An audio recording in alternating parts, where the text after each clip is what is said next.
The vanished world was only understood after the survivors stopped being survivors. The vanished world, a sensor mystery in the void, starts in the cold archive vault, not in a legend. Archivist Vey is doing a job that should be boring. Then the cracked obsidian relic makes the first normal sentence impossible. At the cold archive vault, routine still exists. The first procedure is boring. Photograph the relic, weigh it, stamp the file, close the drawer. Archivist Vey keeps the cracked obsidian relic near the worklight, while archive file A17 waits under one clipped corner. Archivist Vey keeps one hand on one nearby tag, because people trust routine longer than they should. Cold blue light sits on the glass and makes the dust look metallic. From there, Archivist Vey wants to keep the file inside normal chronology. The intake clerk asks to call the board, and Vey tells him the line is dead before checking it. For a few seconds,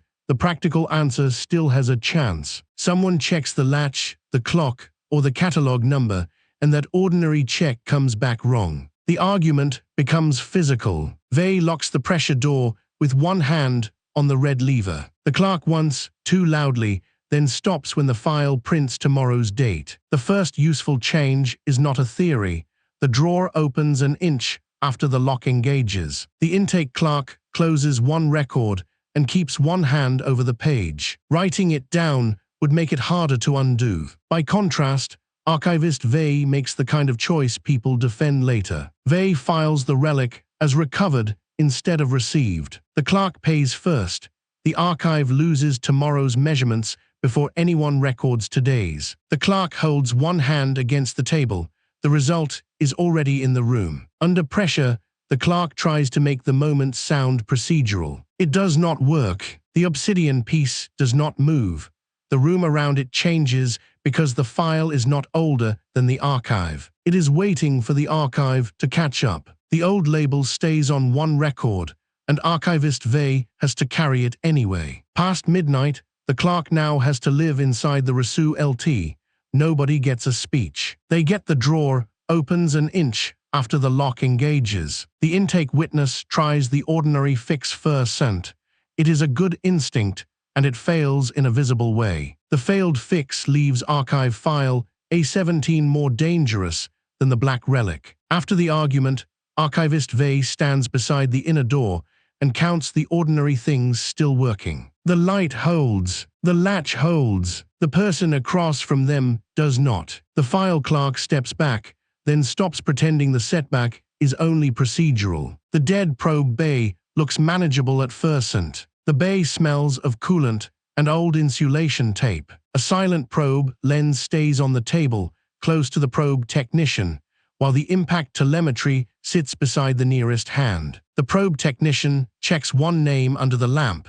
The ordinary motion gives everyone one more second. Green diagnostic light pulses across a lens that should be dark. The technician wants to cut the feed before the board can classify it. The technician refuses Vey's order to replay the signal because the lens is reflecting a room behind them. No one panics yet. That would make the problem official. He pulls the data cable out hard enough to bend the pins. The night archivist keeps saying it is a mirror problem until she sees herself missing from the reflection. The room answers with a practical change. The mission wall redraws one route without asking permission. Vey slides one page flat and keeps two fingers on it. The probe tech chooses the practical lie. He keeps the damaged copy in his coat. The cost reaches the night archivist before the report can soften it. The probe bay erases the safest route from the mission wall. The archivist grips one rail.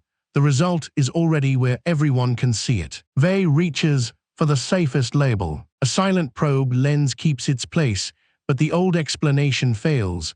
The lens has photographed the ruin from inside the archive. The old word stays on the page, and the feed technician has to walk it forward. The technician tries to undo the harm by returning to ordinary procedure. The procedure refuses to help. The impact telemetry records the cost anyway. The probe bay erases the safest route from the mission wall. The probe tech has a reason to hide the next detail. That is the human part. The choice is not madness, it is pressure. Then the mission wall redraws one route without asking permission, and the pressure becomes public. The night clerk asks for water and nobody answers quickly enough. That pause matters more than another explanation. The feed technician carries the cup over by hand, sets it down, and watches the room make the kindness feel late. The first minute inside the quarantine room is almost dull. The room has 2 chairs, 1 camera, and a checklist taped beside the hatch. The quarantine officer leaves a silver calibration needle where everyone can see it, and the quarantine order stays visible on the table. The quarantine officer sets 1 page beside the light, and nobody moves it. The hatch wheel is warm where nobody touched it. The officer wants 1 clean reason to let the staff leave. The officer argues with the board for 3 minutes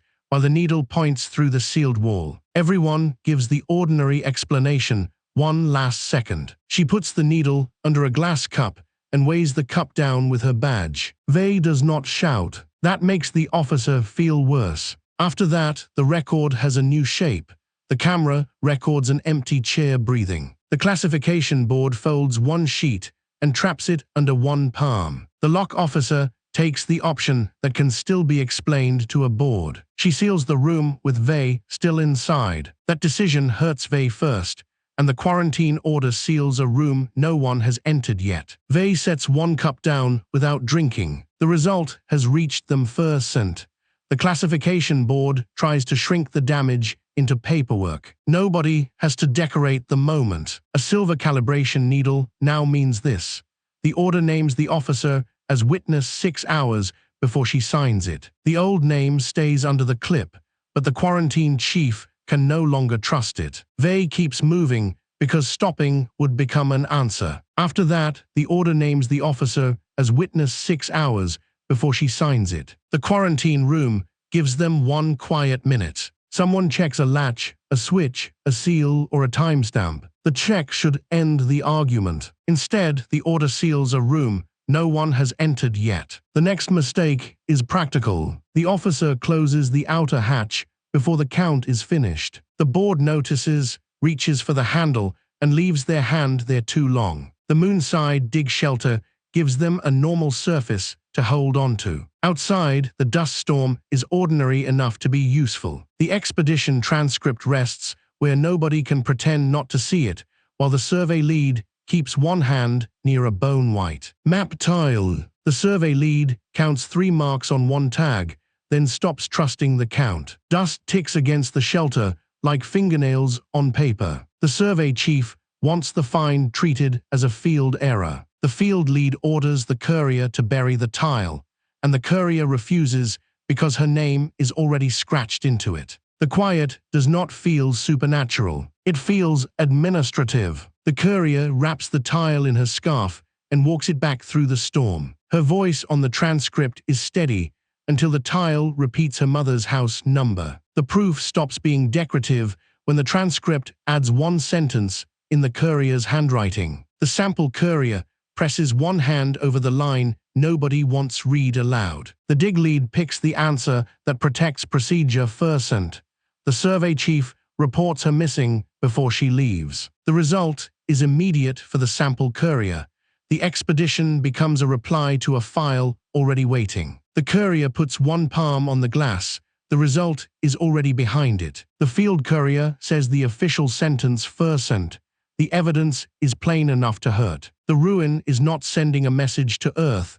It is answering the archive. The category sits on the paper, while the field lead carries the cost past it. When they leave the moonside dig shelter, the route forward is narrower. The expedition transcript is still visible, a bone-white map tile is still close, and the messenger has paid first. The courier understands the cost before the senior people do. Nobody calls it revelation. They are too busy deciding who has to touch a pale map tile next. Nobody has a speech ready. The field courier wipes dust from 1 sleeve and keeps looking at the floor. The dig lead lowers their voice because the quiet is easier to survive than certainty. Nothing in the catalog mezzanine announces itself as history. The mezzanine is quiet enough that every stamp sounds rude. The sealed drawer tag remains the only thing nobody wants to move, while the chronology correction lies flat in the working light. The catalog supervisor steadies one hand on the desk. Routine holds for another breath. Burnt paper smell climbs through the ladder well. The catalog supervisor wants the drawer deleted from the public index. The supervisor orders the junior analyst to sign a false correction, and the analyst signs it with the wrong hand. The sensible answer is still alive barely. The supervisor burns the duplicate card in an ash tray. The analyst, an apology to the card after it is already ash. What matters is the change left behind. The drawer tag appears on a shelf that had no drawer. The junior analyst moves one chair back and keeps the page in reach. The supervisor does not mean to hurt anyone. The analyst sends the coordinate to the recovery crew anyway. By the time anyone argues motive, the analyst is already carrying the cost. The catalog board loses authority over its own numbering system. The junior clerk watches one light change. The result no longer needs permission. The catalog clerk tries to keep the problem inside the form. The sealed drawer tag becomes harder to touch after that because the archive is no longer preserving the event. It is scheduling it. Across the margin, the old label stays under the catalog supervisor's hand until the hand moves first. The detail is small enough to miss until someone tries to leave. Then the drawer tag appears on a shelf that had no drawer. The chronology correction changes the room's behavior, not just the theory. Nearer the source, the catalog chief moves from the doorway to the table, and the analyst moves back. That small movement tells the truth before anyone says it. For a while, the work becomes ugly and small. Someone labels a bag. Someone checks a switch. The mezzanine supervisor presses a thumb against the table edge until the skin goes pale. The final index room starts with work, not revelation. The last room has no relic display, only cabinets and a desk lamp with a bad switch. Behind that, Archivist Vey works around the cold brass drawer pull because the final access stamp remains close enough to read. Quietly, Archivist Vey keeps one thumb on the form until the paper bends. The lamp clicks off, then the drawer glows from within. Archivist Vey wants to close the file before the archive becomes part of it. The board witness refuses to stamp the closure after seeing tomorrow's dust on his sleeve. Nobody wants to be first to name the wrongness. Vey pulls the drawer open with both hands. The witness backs into a cabinet and apologizes to nobody. The event becomes usable evidence when the second file is already dated tomorrow. The board witness pins one corner down until the paper stops shaking. Archivist Vey makes one useful mistake. Vey reads the coordinate aloud. What follows is not symbolic for the archivist. The final coordinate turns the archive from witness into destination. The board clerk keeps both feet still. The result moves anyway. The last witness wants the report to sound calmer than the room. The category breaks quietly around the cold brass drawer pull. The archive was not chosen because it found the relic. It found the relic because it had already answered. The old word remains on the form, and Archivist Vey has to sign around it. A decision is not bigger. It is meaner. Archivist Vey can protect the report or protect the archivist, and the room has already made both choices expensive. The board clerk reaches for the drawer pull as if it is only evidence. It is heavier than the story anyone wants to tell. By the time the second file is already dated tomorrow, the old version of events is no longer usable. The last witness tries to leave with the first acceptable version. Archivist Vey blocks the doorway, not dramatically, just enough to make the lie wait in the room with them. The clerk asks for one more check because fear sounds better in procedural language. Archivist Vey allows it. The result is worse because the file is not older than the archive. It is waiting for the archive to catch up. A younger clerk drops a pen and apologizes as if that is the problem. The clerk kneels to pick it up, then stays there because standing would make a decision real. Another object will not change anyone. Consequence will. The probe bay erases the safest route from the mission wall. The file clerk reacts first, and that reaction changes what everyone else is allowed to deny. The lock officer holds the table edge while the classification desk reads the line again. Nobody is enlightened by it. They just understand who has to stay in the quarantine room when the door closes. After the argument, the quarantine chief stands beside the inner door and counts the ordinary things still working. The review board steps back, then stops pretending the setback is only procedural. The messenger steps away from a map tile and still cannot leave it behind. The survey chief places the expedition transcript under the lamp, and the ordinary room stops feeling available. The junior clerk pulls the nearest chair back without sitting down. That tiny retreat matters. It gives the supervisor enough space to make the wrong useful choice. The catalog chief closes the outer hatch before the count is finished. The catalog clerk notices, reaches for the handle, and leaves their hand there too long. Archivist Vey opens the folder, closes it, and opens it again. The second look is worse, because the second record is dated 1 day ahead. The clerk touches the object under glass with 2 fingers, then wipes those fingers on their sleeve. The gesture is small. It is also the first honest vote in the room. Archivist Vey presses a thumb against the table edge until the skin goes pale. Vey sets the impact telemetry beside a silent probe lens and tries to keep both hands flat. The flat hands are a lie. Everyone sees it. The officer crosses the quarantine room too quickly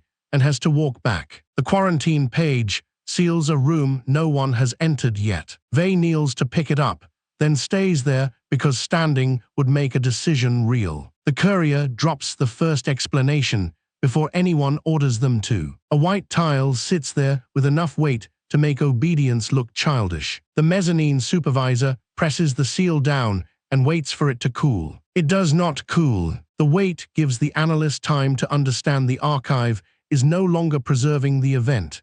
It is scheduling it. After the argument, the supervisor stands beside the inner door and counts the ordinary things still working. The junior clerk steps back, then stops pretending the setback is only procedural. The archivist carries the final access stamp across the room like it might spill. By the time it reaches the table, the board clerk has already lost the cleaner version. The final image is simple. Archivist Vey remains in the final index room with the brass handle close enough to touch. The archive does not solve the file.